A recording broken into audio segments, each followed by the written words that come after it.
Welcome to Conspiracy Deconstructed.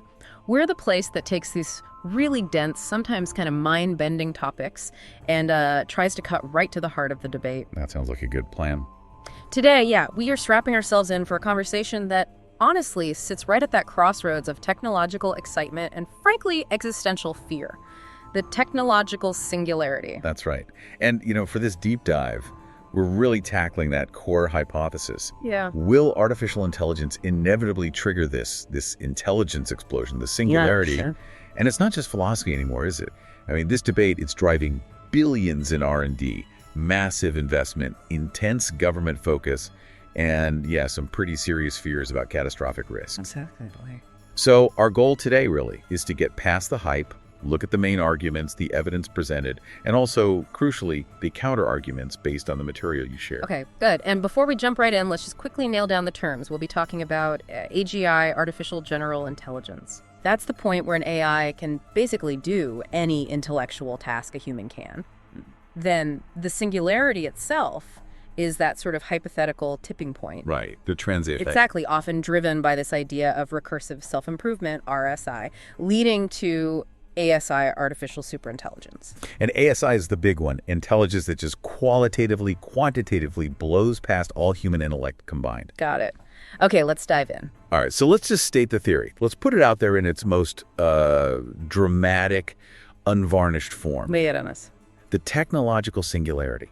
It's this hypothetical future moment, a point where technological growth, specifically intelligence, just becomes uncontrollable, irreversible. Like a point of no return. Exactly. It's seen as this rupture in human history, something that causes changes to civilization so radical, so fast, that they're basically unforeseeable from our current perspective. Okay, and the engine driving this rupture, you mentioned RSI. That's absolutely key, isn't it? Recursive self-improvement. It is. That's the core belief. Once an AI hits that human-level general intelligence, AGI, it supposedly kicks off this runaway reaction. How so? Well, the idea is it gains the ability to systematically improve itself, its own code, its architecture, its thinking process. That makes itself smarter. Precisely. And the gain is exponential, because the smarter system can then improve itself even faster, more efficiently. So each new generation of the AI appears more rapidly than the one before. Okay, so it's not just linear improvement, it's accelerating improvement. Exactly. An explosion of intelligence that very quickly scales way beyond anything humans can grasp. The system isn't relying on us anymore, not on our slow scientific process, our publications, our biological limits. And the stakes, you hinted at them, they're potentially huge. Huge is an understatement. Truly existential. We're talking about everything from, sudden economic collapse, near total job displacement, all the way up to potentially the physical extinction of the human race. And look, this isn't just coming from some fringe tech blogs. This warning, it's been echoed by some really respected minds. Like Stephen Hawking, I remember his warnings. Exactly. Hawking famously warned that developing full AI could spell the end of the human race. His reasoning was pretty stark, really. He argued that humans, limited by our slow biological evolution, simply couldn't compete. We'd be superseded by minds accelerating exponentially. And crucially, this wouldn't necessarily be a slow, manageable transition we could adapt to over decades. No, not according to the theory. As the computer scientist Werner Vinge put it, the change could be like throwing away of all the previous rules, perhaps in the blink of an eye. Blink of an eye. Yeah. The control we think we have over technology, it just evaporates the moment that ASI runaway process really kicks in. Okay, so this whole idea, it feels very current, right? Especially with things like GPT-4 and these massive AI models coming out. But you're saying the intellectual roots go back much further. Oh, absolutely. Decades back. Long before the digital age as we know it really took hold. So where do we start tracing this specific idea, this exponential world-changing acceleration? We can actually go back to the mathematical giants of the mid-20th century. The core concept, this sense of acceleration, you can find hints of it with John von Neumann back in the 1950s. Neumann, really? Yeah, Stanislaw Ulam, one of his colleagues, paraphrased him. Von Neumann was apparently talking about the general pace of human technology, saying that the ever-accelerating progress of technology and changes in the mode of human life gives the appearance of approaching some essential singularity in the history of the race. Huh. So he wasn't necessarily zeroing in on AI like we think of it. No, not specifically AI. But he saw this general trend that innovation itself was speeding up towards something big, an event horizon. Precisely. That acceleration was visible, across physics, communications, rocketry back then. But the idea got much more specific in 1965 thanks to a British mathematician and cryptographer, I.J. Good. I.J. Good. He's the one often credited with introducing the real engine of the singularity, the intelligence explosion. Yes, exactly. Good really formalized the concept that makes the singularity, unique. He defined what he called an ultra-intelligent machine. Which was? A machine capable of far surpassing all the intellectual activities of any human, no matter how smart. And then he applied that recursive logic. Okay. Since designing machines is itself an intellectual activity, an ultra-intelligent machine could therefore design even better machines and do it quickly. Right, that recursive loop again. And his conclusion from that is what really gives the theory its punch, doesn't it? It really does. Good concluded that creating this first ultra-intelligent machine would likely be the last invention that man need ever make. Wow. That's a heavy statement. Incredibly heavy. It basically suggests that humanity's role just shifts. We go from being the innovators to just passive observers, or maybe recipients of whatever the ASI decides to do next. So Good laid the groundwork for the mechanism, but the actual term technological singularity as we use it now, who coined that? That was mathematician and notable science fiction author Vernor Vinge. His 1993 essay, The Coming Technological Singularity, How to Survive in the Post-Human Era, was really pivotal. Okay, 1993. What did Vinge add? He really solidified the argument that the exponential nature of tech advancement, driven mostly by computing power, would inevitably lead to AI surpassing human intelligence. His predictions were pretty startling back then. And he put a timeline on it, didn't he? A surprisingly specific one. He did. He said he'd be surprised if it happened before 2005 or after 2030. 2030. I mean, that's basically now, or very, very soon. That definitely adds urgency. Absolutely. And Vinge's timing wasn't just pulled out of thin air. It was really rooted in the tech context of the time. Which was? Specifically, the seemingly unstoppable march of Moore's law. Ah, right. The observation that computing power, the number of transistors on a chip, seemed to double roughly every 2 years. Exactly. That steady, predictable, exponential curve convinced many technologists that AI software capability would just follow suit. If the hardware gets exponentially better, the thinking was the intelligence running on it must also accelerate exponentially. Makes intuitive sense, I guess. And perhaps no one pushed this exponential argument further into the public consciousness than the futurist Ray Kurzweil. Kurzweil, yeah. He really popularized this in the 2000s. He did. He expanded on Moore's law with his own law of accelerating returns. He argued that this exponential growth isn't just limited to chips. How so? His point was that when one technology hits a barrier, say, the physical limit of how small you can make transistors new, often revolutionary technologies like 3D chips or maybe even biological computing, emerge to kind of jump over that barrier and keep the overall exponential trend going. So like a meta-Moore's law, progress finds a way to keep accelerating. Essentially, yes. And based on that, Kurzweil famously predicted the singularity would hit around 2045. That really cemented it as a mainstream topic for futurists.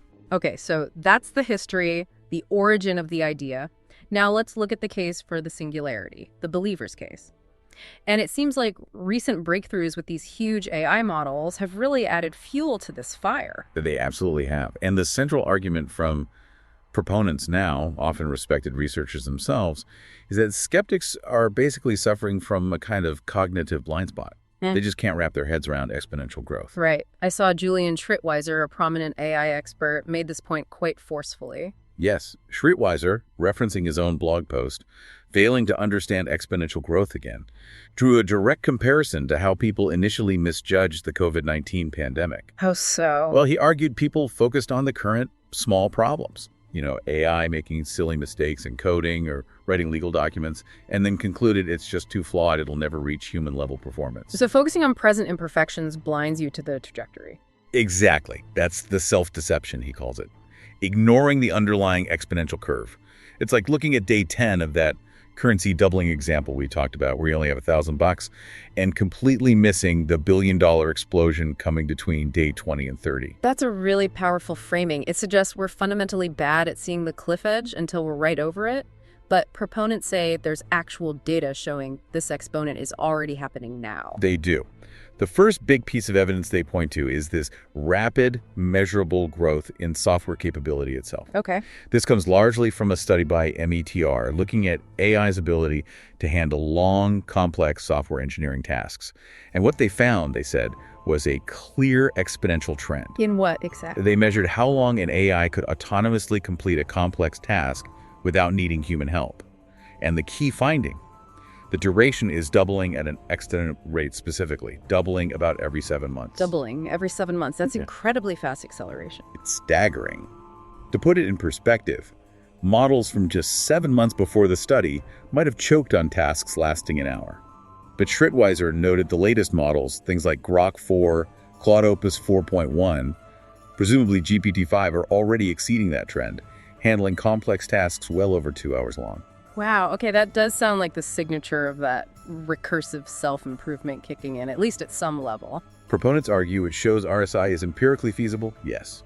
Now, the second piece of evidence aims to show this growth isn't just theoretical, it's translating into real-world professional skills across the economy. And where does that evidence come from? This points to OpenAI's GDP-Val assessment. They tested AI performance across 44 different occupations spanning 9 industries.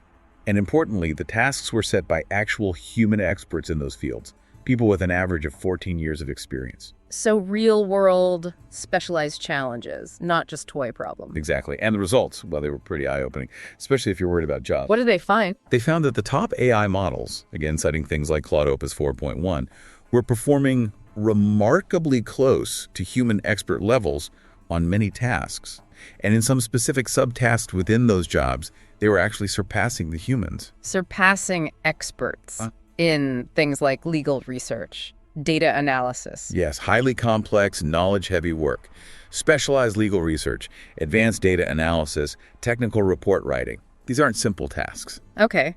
And based on extrapolating this rapid improvement, Schrittweiser offered a timeline prediction that's, well, it's much sooner than Vinge's 2030, isn't it? Much sooner. Based on these trends, he predicts that by mid-2026, some models will be capable of operating autonomously for an entire 8-hour workday across a wide range of tasks. An entire workday, meaning handling the whole job cycle. That's the implication, from getting instructions to delivering the final output. And his ultimate prediction.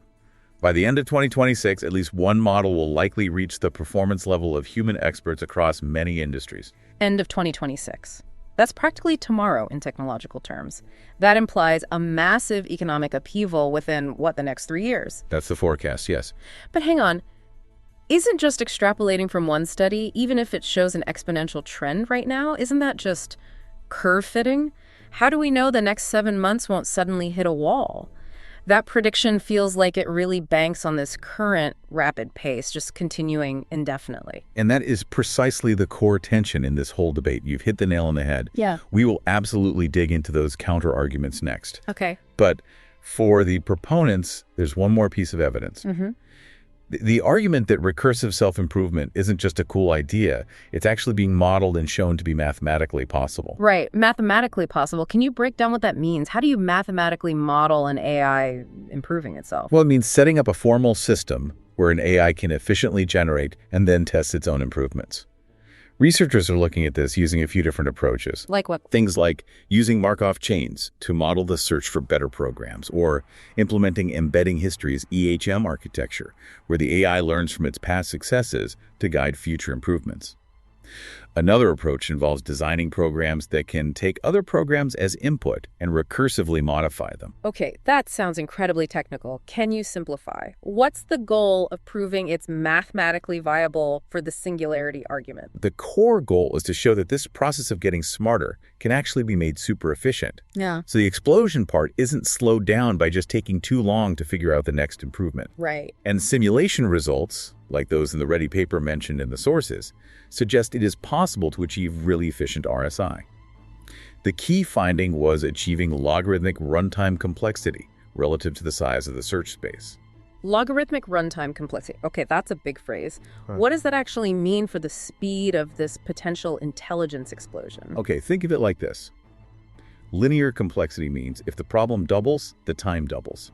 Exponential means the time just explodes. Logarithmic is kind of the holy grail. It means even if the number of possible improvements the search space grows exponentially, the time needed to find the best improvement only grows much, much slower, maybe linearly or even just logarithmically. So the ASI could sift through a vast ocean of potential self-improvements almost instantly. That's the idea. It ensures the runaway reaction isn't bottlenecked by sheer processing time. So, proponents argue the math itself supports the idea that this explosion isn't just science fiction, it's computationally feasible. Okay, that's a compelling case, especially with the recent data points. But now we have to flip the script. Let's bring in the scientific critics, the skeptics, and their fundamental challenge seems pretty straightforward, rooted in basic observations about the real world. It is. It boils down to this. Real-world complexity, scarcity, physics. They just don't allow for indefinite exponential runaway. This is the position argued by people like computer scientist Toby Walsh and researchers like Christoph Hartmann. Exactly. They argue that assuming indefinite exponential growth is just fundamentally flawed. Nothing in the real world actually grows exponentially forever. Right. Trees don't grow to the sky. Precisely. Real-world growth eventually hits limits. Physical resources, energy, data, maybe just sheer complexity. And when it hits those limits, it inevitably slows down and follows an S-shaped curve, a logistic curve, not a curve that shoots straight up to infinity. So the big question isn't if the curve flattens, it's when. And the critics think it happens much sooner than the singularity proponents believe, like around human-level intelligence. That's the core argument. They believe the flattening kicks in near or maybe just a bit beyond where we are now. So let's start dismantling the evidence, beginning with the hardware and algorithms piece. Okay. The believer's case relied heavily on Moore's law continuing, or being replaced by something equally exponential. What's the pushback there? The pushback is that Moore's law is already demonstrably slowing down. It's buckling under the laws of physics. We have pretty solid evidence for that, right? Oh yeah. Most forecasts now expect we'll hit the hard physical limits of shrinking transistors around 2025. We're talking fundamental physics constraints. Like what? Well, when transistors get down to just a few atoms thick, weird quantum effects take over, like electrons just tunneling through barriers they shouldn't. Plus, managing the heat becomes incredibly difficult. Even former Intel CEOs admitted years ago that doubling time was already stretching closer to 2.5 years, not 2. Okay, so the hardware foundation is shaky. But what about the argument that clever algorithms can make up for slower hardware? We saw those big gains in efficiency. That's true. Algorithms have provided huge boosts, decreasing the compute needed. But critics argue that trend will also likely taper off, following the same S-curve. Why? Because the biggest, most fundamental breakthroughs often happen early. Think about sorting algorithms in computer science. The leap from really inefficient methods like bubble sort to something like quicksort was massive. But subsequent improvements, they're almost always smaller, more incremental. So the low-hanging fruit of algorithmic optimization might already be picked? That's the argument. We're likely moving into an era of diminishing returns on algorithmic improvements, not accelerating ones. And this brings us to that conceptual point made by cognitive scientist Steven Pinker, the fast-thinking dog argument. Right. Pinker argued that the whole singularity thesis puts way too much faith in raw processing speed. He famously said, sheer processing power is not a pixie dust that magically solves all your problems. Meaning, if you could somehow run a dog's brain 1,000,000 times faster, it's still a dog. It doesn't magically become human. Intelligence isn't just clock speed. It requires complex reasoning, structured knowledge, layers of experience, things you can't just get by making the processor faster. Okay, that's a strong counter. Now, let's tackle the absolute cornerstone of the explosion theory, recursive self-improvement. The idea the AI can improve its own learning algorithm. What's the flaw there, according to someone like Toby Walsh? Walsh points to what he calls the meta-intelligence argument. The core flaw, he says, is confusing an AI's ability to perform a task like writing code or recognizing images with the completely different, much harder ability to actually improve its own underlying learning algorithm. So being good at something doesn't mean you're good at getting better at learning itself. Exactly. Think about the big leaps in deep learning over the last decade. They didn't come from the AI algorithms improving themselves. They came from human researchers figuring out how to use bigger data sets, design deeper neural networks.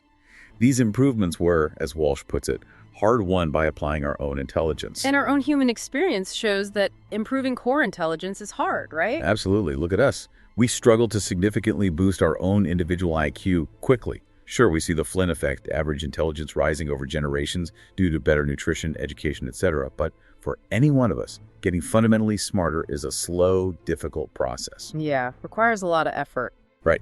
So if improving intelligence is so hard for us, the ones who created these things, why assume it will suddenly become trivially easy for our creations? This difficulty of metacognition intelligence about intelligence could be the ultimate bottleneck. Okay, bottleneck 1, hardware limits. Bottleneck 2, algorithmic limits and meta-intelligence. What's the third major critique? It seems to focus on data, the fuel for these models. Precisely. Even if you had infinite compute and perfect self-improving algorithms, you still need data to learn from. And DeepMind's own research showed that more compute power only really helps if you have correspondingly more data. And the problem is? The problem is, AI needs exponentially more training data just to achieve linear improvements in performance. The model's appetite for knowledge is absolutely insatiable. And we're kind of running out of the good stuff. That's the concern. We've basically scraped the entire public internet. We've digitized vast libraries of books. Where does the next massive tranche of high-quality, knowledge-dense data come from? Recording everything everyone says and does. The marginal value of that unstructured data might be quite low compared to curated text. This looks like a very real data ceiling. Okay, so proponents might say, fine, the AI doesn't need our data. It will just reason its way to new knowledge. It'll generate its own discoveries. What's the counter to that? The counter is, if generating truly novel, useful knowledge were that easy, why is science so hard and getting harder? Yeah. Paul Allen, the Microsoft co-founder, talked about the complexity break. His argument was that as we probe deeper into nature, from basic physics to complex biology or cosmology, the knowledge required becomes exponentially more complex and specialized. Progress naturally slows down. We see this in things like drug discovery, right? Yeah. Eroom's law. Exactly. Eroom's law, that's Moore's law backwards, observes that discovering new drugs is getting slower and much more expensive per drug, despite better technology. The easy, low-hanging fruit of science has largely been picked. And crucially, generating verified new knowledge isn't just about thinking, it requires real-world experiments. Absolutely critical point. You need to test hypotheses. That often involves slow, messy, time-consuming physical experiments. An AI running purely in a simulation can generate hypotheses, sure, but it can't easily verify them against reality without that physical interaction. Which means successes in purely simulated environments like AI mastering Go or chess might be misleading. Very misleading when talking about real-world dominance. We can perfectly define the rules of Go. We cannot perfectly simulate the real world. It's too complex, chaotic, often unpredictable. Like the self-driving car example. It can handle scenarios we program in the simulation, but struggles with completely novel, unexpected, real-world events. Exactly. The simulation is only as good as the assumptions we build into it. It can't anticipate things we haven't thought of. This inherent unpredictability of complex systems acts as another natural break. Okay, so even if a superintelligence was created, the assumption that it automatically gains godlike power over the world might be flawed. Critics argue it neglects these fundamental limits. Think about weather prediction. Even with massive supercomputers, we can't reliably predict the weather more than a few days out. Why? Because tiny errors amplify exponentially in chaotic systems, the butterfly effect. Even a hypothetical ASI would slam into these limits imposed by the sheer complexity and randomness of the physical world. No matter how smart it is, reality has a way of pushing back. Its ability to exert control would likely follow a constrained logistic curve, not an infinite exponential explosion. Okay, we've laid out two really powerful but competing stories here. On one hand, this undeniable recent acceleration. On the other, these fundamental real-world constraints. Which brings us to maybe the most interesting part. Why? Why is this singularity idea so sticky? Why do we seem to latch onto it even when the scientific counter-arguments seem pretty strong? It's a great question.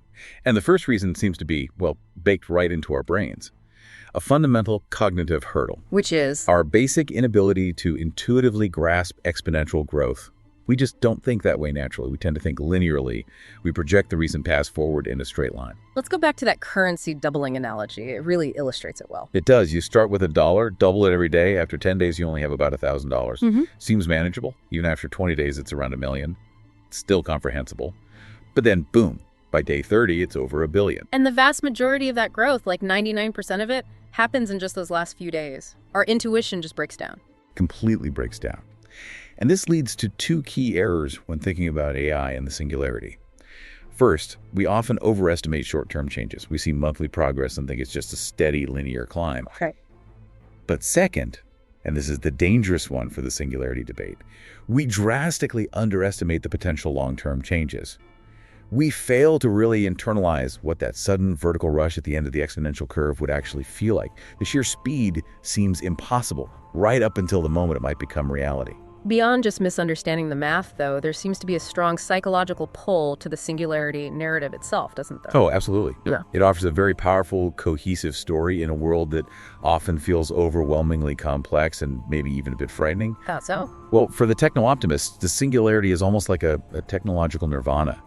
The ASI becomes this benevolent, all-knowing entity that will just solve everything. Right. Cure disease, fix climate change, end poverty. Exactly. Solve logistics and economic problems. It's this perfect answer to all human flaws and struggles. A kind of secular techno-rapture. But then for the pessimists, it offers a different kind of, maybe, comfort. In a way, yes. It gives a clear shape to anxieties that might otherwise feel vague. It identifies a single, overwhelming external threat, the God-level ASI, that explains everything scary happening with technology and jobs. So it transforms general unease about automation or job insecurity into this one big concrete fear. Precisely. It provides an answer, even if it's a terrifying one, to the feeling of chaos or loss of control in the modern technological world. There's also this undercurrent. Critics point out a strong element of, well, human-centered bias in the whole hypothesis, anthropocentrism. Yes, that's a major critique. The core assumption is that our specific level of intelligence is somehow this magic tipping point on the grand spectrum of possible intelligence. We assume that once a machine gets smarter than us, all the rules suddenly change, just because, well, because it's us it's surpassed. Exactly. Critics see a certain arrogance there. Why should the fundamental laws of physics, data limits, and complexity suddenly stop applying just because an AI crosses the human threshold? It might just be our collective ego wanting to stay at the center of the cosmic story. And finally, regardless of whether the timeline is 2026 or 2045 or never, the sheer idea of losing control is terrifying. And that's driving a lot of the urgent talk about AI governance and ethics right now. That anxiety is absolutely fueling the regulatory push. Vinge's phrase again, throwing away of all the previous rules, perhaps in the blink of an eye. That image, that sudden loss of human agency, is profoundly unsettling. And Vinge himself wasn't even sure if controlling or containing a superintelligence was actually possible, right? He wrestled with it deeply. Could we truly confine an ASI physically or through programmed rules? Yeah. His thought experiment is quite effective. Remind us. He said, imagine you, a normal human, are trapped in a house. Your only contact is with your masters outside, but they think 1,000,000 times slower than you. Right. Is there any doubt that over time, you could manipulate them into letting you out? You'd use your vast speed advantage, your superior planning. Vinge suggested that trying to box in a truly fast, superintelligent agent might be fundamentally impractical, regardless of whether that agent is inherently benevolent or malevolent. It might just want out. #tag outro. So as we wrap up this really complex deep dive, the tension is still right there, isn't it? On one side, you have these undeniable, measurable, exponential trends in specific AI skills right now. Yeah, like that 7-month doubling time for complex coding tasks. Exactly. Trends that seem to be pushing us, maybe rapidly, towards some kind of critical inflection point. That's the essence of the believer's case for an imminent, perhaps uncontrollable future. But then standing against that, you have these hard, seemingly unavoidable limits imposed by the real world. Right. The physics of computation hitting walls, the complexity break making new discoveries harder, the finite nature of useful data, and the sheer observed difficulty of getting intelligence to improve its own fundamental learning ability. And those constraints, backed up by history across many scientific fields, strongly suggest that S-curve, that logistic growth, not an infinite explosion. The exponential curve has to bend eventually. That's the core skeptical argument. The probability of a truly exponential takeoff forever is arguably low because it requires zero constraints. And in the messy reality we live in, it might only take one of those constraints really biting hard. Like Moore's law finally ending or running out of good data. Or the complexity break really slowing down scientific discovery. Yeah. Just one of those is enough to force that curve from exponential towards logistic. Constrained, not explosive. Okay, so here's a final thought for you, our listener, to chew on. This builds on some of Vinge's more out there speculations. The singularity, if it ever arrives, doesn't just challenge our place in the world, it might challenge our very notion of self. How so? Vinge imagined a post-singularity world with incredibly high-speed connections, where maybe parts of our minds, our knowledge, our memories could be copied, merged, shared, where self-awareness itself might become fluid, able to grow or shrink. So the question is, if that kind of future arrives, could we even hold on to what we think makes us us? Our unique consciousness, our personal history? Or would the very definition of self be profoundly altered, maybe even dissolved, in that kind of hyper-connected intelligence? That's a deep question to end on. Yeah. So we invite you, the listener, to think about it. Where do you stand on this AI growth curve? Are we metaphorically on day 10, just seeing the slow start before an unbelievable acceleration takes us over the cliff? Or are those real-world limits, the complexity, the physics, already starting to put a cap on the curve, meaning maybe we have more time to figure things out than the most urgent predictions suggest? Let us know what you think about the future of AGI and ASI.